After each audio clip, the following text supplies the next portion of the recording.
Hell of a night for a story, ain't it? Well, sit her down, look at them stars, and I'll tell you what.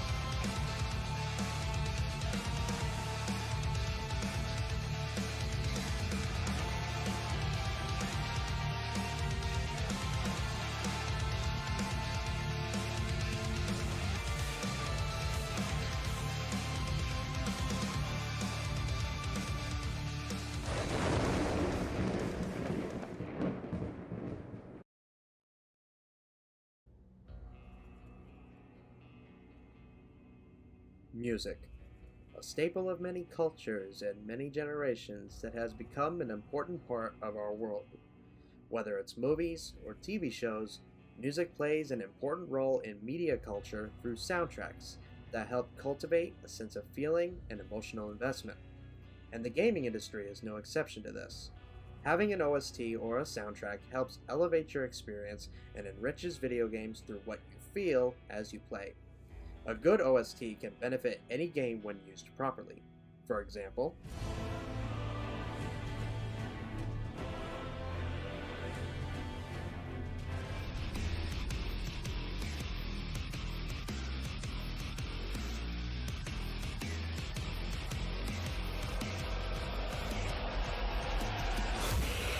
but every so often you come across a game or two where the music is baked into the gameplay.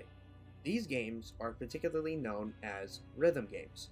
They challenge your ability to sync up with the beat and to get the feeling of the rhythm. This leads to the game I am talking about today. Enter Metal Hellsinger. Metal Hellsinger is a special type of rhythm game. To give you an idea, it is basically what happens when you take the mechanics of a rhythm game and have the fast-paced FPS gunplay a la Doom Eternal, along with its godly music, merged into one. And what's even crazier is that it actually works. What came out of it was one of 2022's biggest surprises and one of my favorite games I've had the pleasure of playing. I hereby declare the developers, The Outsiders, as musically cultured. That phrase is mine now, and I'm keeping it. But I'm more excited to talk about it as they recently just released their first and new DLC, Dream of the Beast. So, without further ado, let's go ahead and talk about exactly why I hold it in such high regard. Join me, as this is my love letter to Metal Hellsinger. Above all else, Metal Hellsinger's biggest selling point and the greatest strength of it is its ability to masterfully integrate first-person shooter and rhythm game mechanics in order to create something unique and fun. On the surface level, the gameplay is actually pretty simple. You got your guns along with your sword and skull on the side. These guns consist of the twin revolver hounds, the lovely shotgun Persephone, the ever oh so useless Hellcrow, and the newest, and my favorite, the red right-hand burst gun.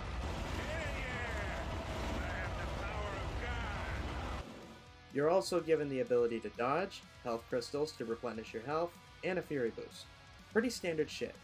However, you throw in the learning curve that the rhythm game aspects provide, and you get a challenging, yet rewarding loop that emphasizes movement and momentum, along with a huge emphasis on a learning curve. Admittedly, the one thing that can be quite tedious to deal with in this game is when you don't get it just right, your guns will do less damage and you'll lose your point multiplier. Now I'll be real with you. I sucked at first. Hey everybody! This guy's a great big phony! But what makes the gameplay even more energizing and rewarding is that if you shoot or do attacks to the beat, your damage output increases and the points multiplier increases, giving bonuses for staying on the beat. This formula gives enemy encounters that sense of tense feeling as you focus on fighting enemies as well as staying in the beat. Hell, reloading to the beat quickens the reload time, and dodging at the right time lets it stay continuous. I love this approach to combat because it makes each level all the more upbeat and fast paced, and it keeps you moving. This also couples together with the game's lengthy level design. The hells look incredible, all with their unique feel and layout that keeps it fresh. Enemy variety is pretty nice too, with new ones being introduced in each level that keeps it from being monotonous, especially when they give you many reasons to keep your character going. For example, stalkers can teleport around you and even eventually cut you off if you're not careful. The eyeless can spray acid on the ground that'll slow you down and deal damage over time, and the Hierophants can summon other explosive demons to distract you. All of these keep the combat flowing and keeps you moving. And that's the key here, movement. Much like Doom Eternal, standing still means instant death, and you quite don't want that. But even when they still give you the option to continue the level at the cost of a certain amount of points, it gives you that just classic video game feel that I absolutely miss. And I haven't even gotten to the Torment levels yet. These can be completed after finishing a level and are under specific requirements, like doing slaughters a certain amount of times, getting a certain amount of beat kills, etc. And completing them all the way lets you unlock sigils, all with their own unique levels of power and unique properties that can be preloaded with your loadout at a max of 2. Some allow you to do more damage, lower cool times for weapon ultimates, and so on. All this would be enough, but we need to talk about the actual music of the game. Oh my god, the music. Play it, Two Feathers.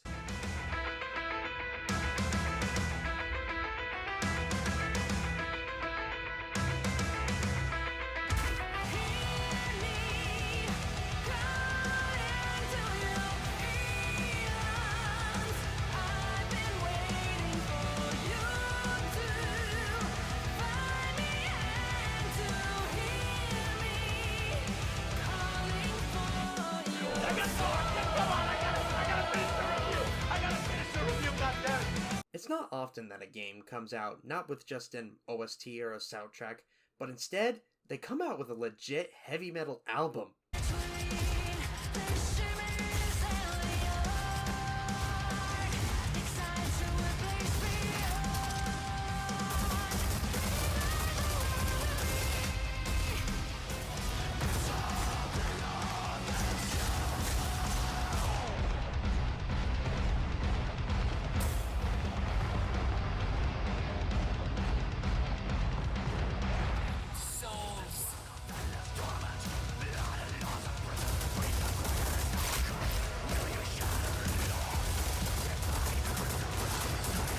The music in this game is phenomenal.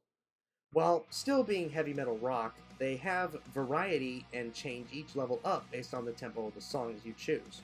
Same thing for the bosses, as they have a more fast-paced tempo to keep you busy. This allows for the gunplay to stay engaging and enticing, as you now have to move faster based on the songs.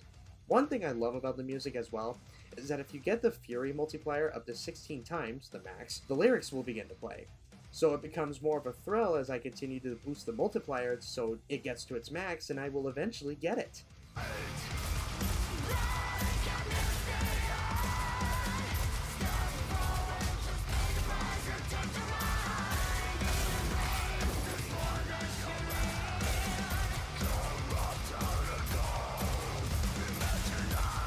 And on top of that, Two Feathers and Outsiders decided to manage to get lead singers of several different rock bands, some of which I've never even heard of until now. This includes names like Matthew Heafy of Trivium and Serge Tankian, I hope I said that right, of System of a Down. Holy shit. For all the right reasons, what we get with all this put together is a beautiful song and dance that Metal Hellsinger provides. Now with all this put into place, it's time to talk about that DLC, as it decides to add small, admittedly, but some really neat additions.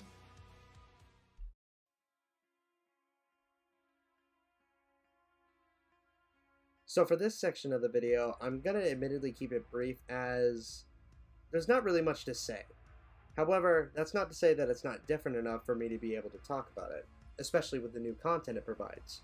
For example, the ability to change songs for different levels is such a welcome change, as you now can customize the playlist of the songs for each level to your liking. Customize the songs from weakest to best and then save the best one for last? Yeah, sign me up. Hell, if you want to use the same song over and over again until your ears bleed, I'm sure that's possible.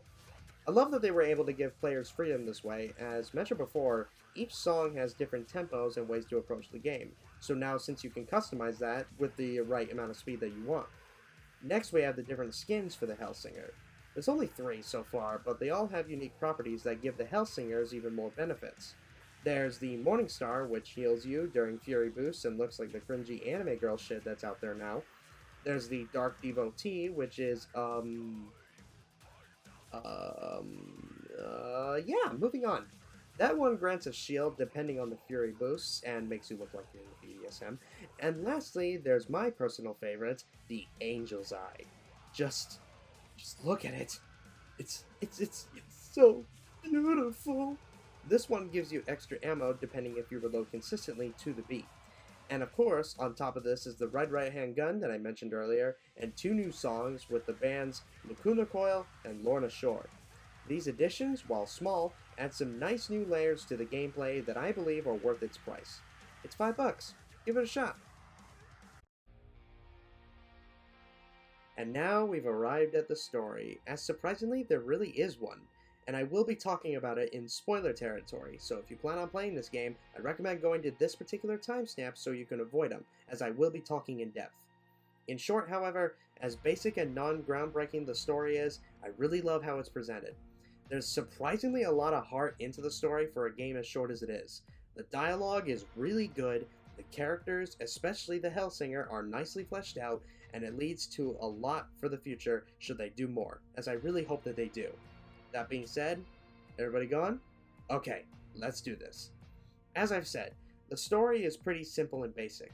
However, it's told through these beautifully hand-drawn cutscenes. They're just so well put together. To summarize, the Unknown, as she's called in the story, has returned to get revenge on those who stole her voice as worries of a great prophecy begin to grow across the Hells. The Red Judge, the Queen of the Infernal Plains and ruler of the Hells, begins to send her soldiers against the Unknown to stop this prophecy from coming true, as she believes the Unknown is too dangerous for her own good. Simple premise, really good execution. This is also due to the game's stellar dialogue and voice acting. I mean, when you have voice acting legends like Troy Baker and Jennifer Hale voicing the side character and the main villain, then yeah, you really have your work cut out for you. The dialogue is mostly narration through our beloved Skull Friend and multiplier blessing from God himself. It's the Mr. Skullhead Show, starring him, Mr. Skullhead, 'cause it's his show that he has Mr. Skullhead. Paz, voiced by Troy Baker. Troy's voice acting, coupled with the dialogue, really adds to the overarching narrative that I didn't really expect, as he also adds some really funny quips in between the in-game moments. This place was formed by the passing of Flauros, the angriest of the dead 7 archdevils. Yeah, there's a lot of angry souls in hell, but this particular topped the list. He kept those fires of rage stoked with the souls of those less angry, I guess. So entering his realm, you really only had one choice: get madder than Flauros.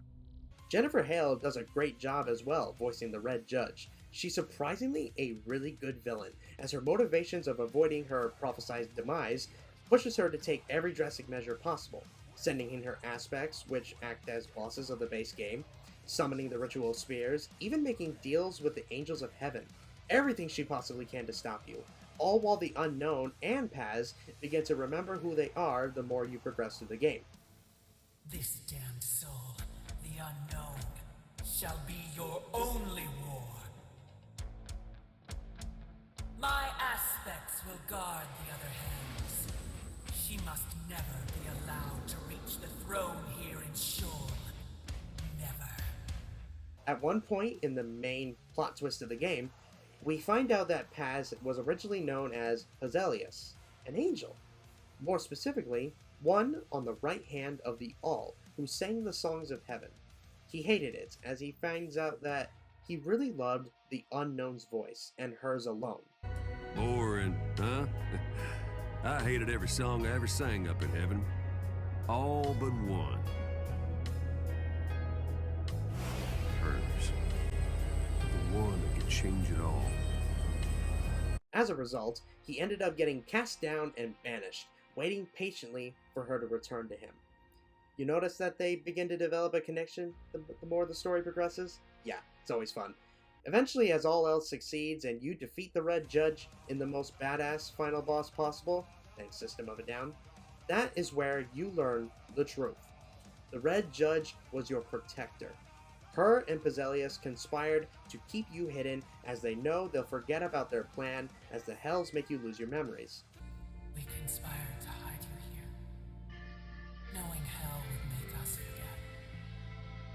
Cloak our plans, even from ourselves. Pizelius and I rebelled against the light. I was cast down, appointed judge. I took your voice knowing one day you would have to defeat me to exalt heaven. And over time, we forgot everything. They were to rebel against the light of heaven, which resulted in her being appointed as the Red Judge of Hell and Paz to be cast out. She takes your voice knowing that you would one day be powerful enough to destroy hell and to then reach heaven. With this revelation, you and Paz then set your sights on heaven so you can be ready to give them hell. I, for one, really like this story. It's simple, as has some really good dialogue, voice acting, and character motivations. The Hellsinger is a pretty solid silent protagonist that I hope to see more of her story progress. And given the post-credit scene involving Paz meeting up with the Hellsinger in the mortal realm, it might not be long before we get the continuation of their story.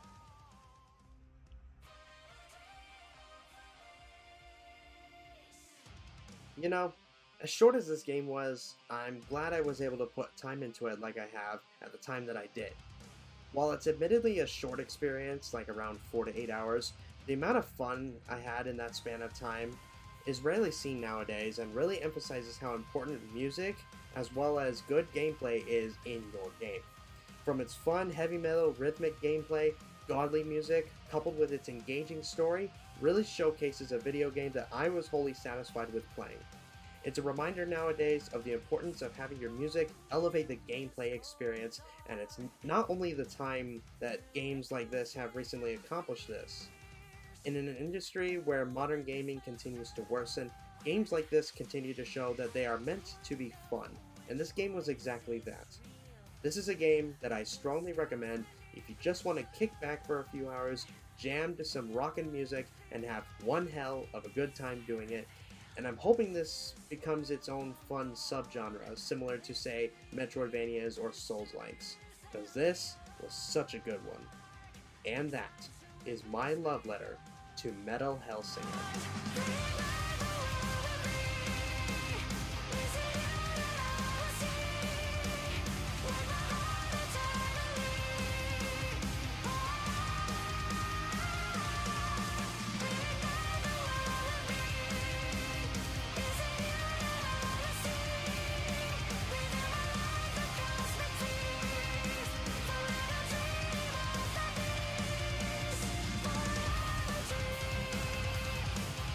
No. Could be a lot sooner than never, too. We'll just have to see. Y'all stay safe now.